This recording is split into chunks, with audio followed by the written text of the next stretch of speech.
Hello everyone, I want to welcome you to our program today, and I am Roberto Miranda, here with Dexter Van Zile, Christian Media Analyst and journalist also, and other hats that he wears as well. I expect a really good dialogue today with Dexter. Welcome. Thank you. My friend, it's great to have you here with us. It's wonderful to be here. I know that you work for the, if I got it correct, the Committee for Accuracy on Middle East Reporting in America, otherwise known as CAMERA, which is a wonderful acronym, by the way. And I would say it's not just the name of your office, but also a vision statement in itself, which is very wonderful. And I think that the name Committee for Accuracy already presupposes a problem in Middle East reporting, and that may probably constitute part of your mission. So would you tell us where the name comes from and how it relates to the kinds of things that you do right now? CAMERA was founded in the early 1980s by a woman by the name of Winifred Meiselman, who was responding to the biased anti-Israel coverage that appeared primarily in the Washington Post during the Israeli invasion of Lebanon.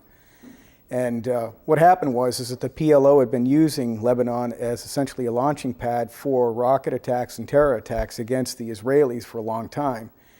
And ultimately, the coverage of the war basically portrayed Israel as if it were an aggressor nation that was intent on taking territory and essentially trying to basically destroy the country of Lebanon, when in fact really what it was trying to do was to go after the PLO.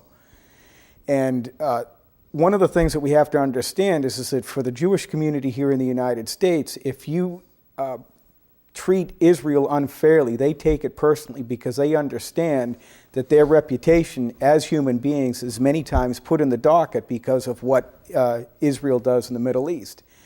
And the Jewish community here in the United States is willing to take its lumps when Israel does things that aren't right, but at the same time, they don't want to be held accountable for the demonization of Israel, and they don't want to be treated as if ultimately they're supporting a pariah nation. And what happens is that when you portray Israel as a monstrous nation, you end up portraying the Jewish people as a monstrous people, because who but a monstrous people could claim it as their homeland? So in the aftermath of its founding in the early 1980s, there was chapters that were formed throughout the United States, and there was a chapter formed in Boston, and it was headed up by a woman by the name of Andrea Levin. And Andrea eventually ended up becoming the national director for CAMERA, and Boston became the national headquarters for the organization.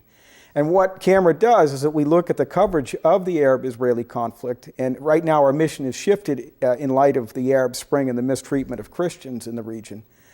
But what we do is we look at how the New York Times, CNN, the Wall Street Journal, PBS, NPR cover the news and cover the conflict, and we say, look, you've left out. One of the things that we find a lot of the times is that people will ignore Islamist hostility towards Israel and towards Jews, and they won't talk about incitement against Israel and Jews on state-run television throughout the Middle East.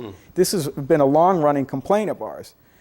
And I got involved in CAMERA in 2006. I had been working for the David Project, but what had happened was that the mainline Protestant churches started to attack Israel, and they'd been doing it, to varying degrees since essentially the 1967 war, and it escalated during the war in Lebanon as well. And they started to pass divestment resolutions. And that was how I got involved in the David Project in 2004. Now, you yourself are not Jewish, no, and yet you are working for an organization. Maybe at some point you can speak to that as well. It was kind of an odd thing.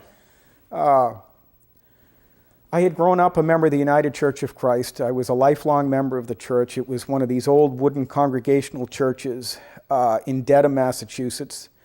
It had split off from a previous church that had become Unitarian in the 1800s. And I used to joke with my Roman Catholic friends that, look, the reason why you have all stone churches is because Protestants like us cut down all the trees so that there wasn't any wood left to build any churches. So of course you had to go to the quarries. And that, that's kind of a joke, but it was one of these old wooden churches. And and I have ancestors on my mother's side that go back to the Mayflower.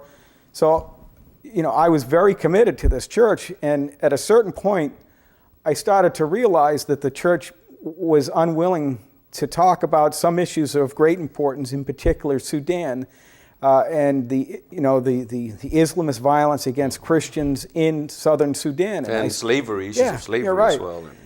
And that was an issue that Charles Jacobs had been working on. And at a certain point, I wrote a long piece, and I got it posted on a dissident website called UCC Truths. And I said, why aren't we talking about this? And the conclusion that I came to was that people wanted to engage in interfaith dialogue with Muslims, which is a legitimate desire. But in order to maintain that dialogue, I think they didn't really want to have to talk about some of the uglier aspects of Islamist ideology. Yeah. And, I'm in favor of dialogue just as long as it's honest and open. And if there are certain subjects that are off the table, then that's not dialogue.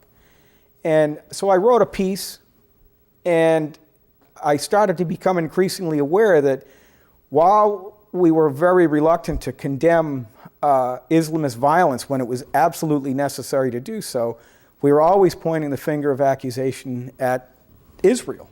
And for me, that was a shock.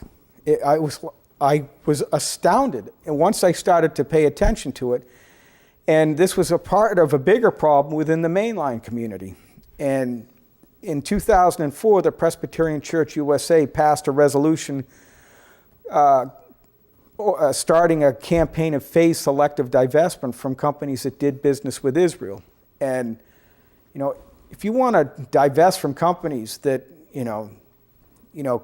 profit from violence, there are a lot of countries that you can target. Well, we saw, for example, that whole divestment effort with South Africa, which I think it was a genuine, legitimate, moral action, to try to strengthen the needs of South African blacks, and I think that was, very understandable. But to put Israel in the same category, which is something that has been people are trying to do at the same level of apartheid kinds of initiatives, I think is an oversimplification. So just to put that there, but there is that element. Okay, let's divest from this oppressive nation that is oppressing this impotent minority, the Palestinians, and let's put pressure on this pariah nation and to turn Israel into a pariah.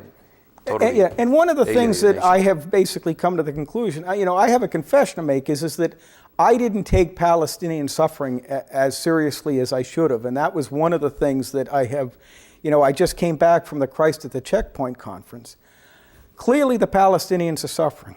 And I think that Christians, who feel called to it have an obligation to speak up on behalf of the Palestinians, but they need to hold both the Israelis and the Palestinians accountable. And, I was at the checkpoint between Bethlehem and Jerusalem in March, and I saw the humanity of the Palestinians in many respects, to my own regret, for the first time. This should have been something that I had seen a long time ago. And I saw these men going through the checkpoint, and I said, these men could be me. These men were in their 20s, 30s, 40s, and 50s, and people were essentially waiting to go to work in this great mass of humanity, and I got it. And one of the things that people talked about, the people who gave us the tour, is that they said sometimes the Palestinians, as they go through, they moo like cattle, basically to protest the conditions that they find themselves under. And sometimes the Israeli soldiers moo back in, maybe possibly in derision of them. And I think that's probably the case. And I was broken by it. But at the same time, I said, okay, we now have to understand that there is, why was this checkpoint constructed? Why was the security barrier built?